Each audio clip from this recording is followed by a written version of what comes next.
r/AskReddit. What is something you never thought you'd be able to do until you actually did it?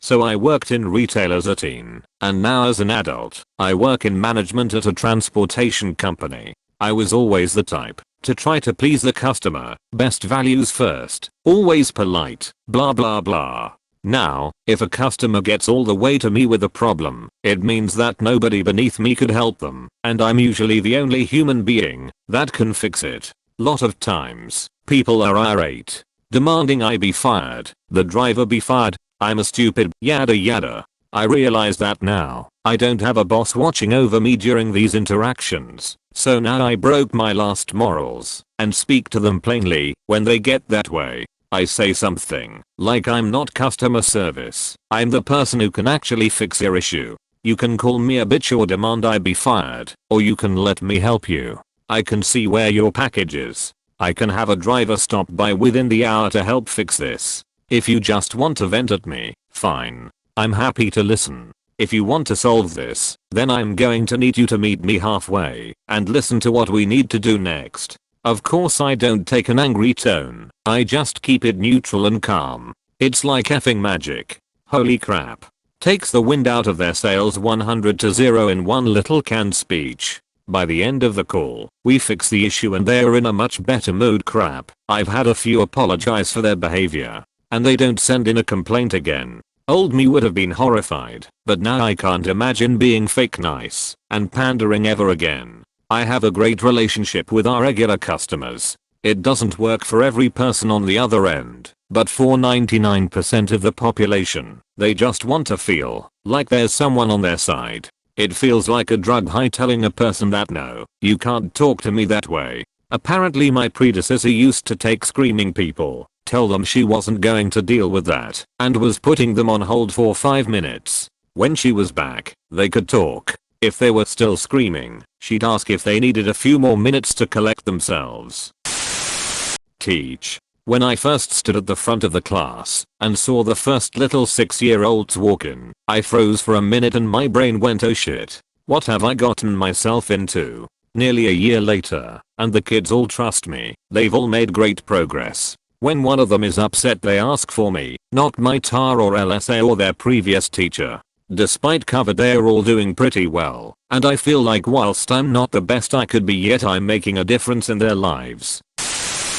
Lose weight. One day I just did it. I tossed out all of the cakes and got rid of all of my soda. Then started doing cardio. Now I eat better and only drink water when I'm thirsty. I do 2 hours of cardio a day and I went from being 241 pounds to 216 pounds, which is good for my height. I don't have a goal weight because I think people hit their goal weight, get lazy and start putting the weight back on. This is a total lifestyle change for me to lose the weight and keep it off. Ride a bicycle. I grew up with the knowledge that everyone I know around me knows at least how to ride a bicycle, or at least some that don't are very good at keeping it a secret. I get to the point where I thought it was too late for me to learn it, about age 16. 17, but then I was forced to learn it because I was going to college in another town and I might need my own vehicle to go around there, which was a motorcycle, a small one, not like those big ones you see touring around countries. Before that point, I've had dreams of riding a bicycle even though I can't, and I have tried to learn how to do it by myself, but have failed multiple times miserably because I just didn't get how to do it, how to balance myself and all that. So then comes the time I tried to learn again, this time from a proper teacher, my older cousin who was in town, and the feeling that I had, successfully riding that bicycle for the first time. It stuck with me. It's one of the memories I use to pinpoint where in life I actually felt happy, because it felt so free. Like, I unlocked a part of me that I should have unlocked years ago, when I was a kid. The wet exit in a kayak. Pretty much you flip it upside down and kind of just roll out of it. I remember my parents signing me up for a summer camp, and I got to choose 2 activities to focus on. They were kayaking and rock climbing. Kayak because my older brother recommended it. The weeks leading up, I was losing sleep because I was terrified of the wet exit. Like just hearing about it, I was like, F, I'm going to drown. First time I tried it, we are all in like 5 feet of water, instructor directly beside us, legit easier than opening and closing a door. Fall in love. I was 32, almost 33, had never said those 3 little words to anyone before. Usually if I wasn't feeling it after 6 months of dating, I'd end it. I had been dating her for 8 months before I realized 6 months had passed. That's when I knew and finally said it. I bought a house. She and her son moved in. 7 months later she died. I have not said those 3 little words to anyone else since. I'm now 49, and even though I have been trying to find someone new for at least the past 9 years, I don't think it will ever happen again. Get my license. Keep in mind, I know how to drive and have known how to drive for many years, but I live in a state where diabetes is considered a condition where you have to get doctor approval. Problem is, I was being seen by the county's health system, and every time I'd establish myself with a doctor, they'd want to get to know me before signing off on my paperwork. Problem was, they'd get promoted out, and I'd have to go to a new doctor. It happened way too much, and I also ended up having to move a few counties away, so that didn't help things either. Finally, almost 10 years later, I'm not having a good time. Girlfriend's having a cancer scare. Thankfully nothing. My depression is raging out of control. Everything is utter garbage around me, and I'm falling to bits. I go see my doctor as is usual. I kinda just vent on her about what's going on, and mention not being able to get around without my license has been bad and. Stop.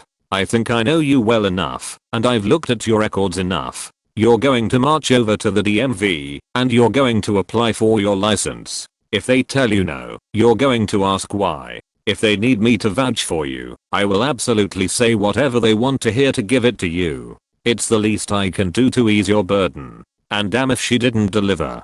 DMV wanted my doctor's affirmation I was good to go, and she signed off on it without question.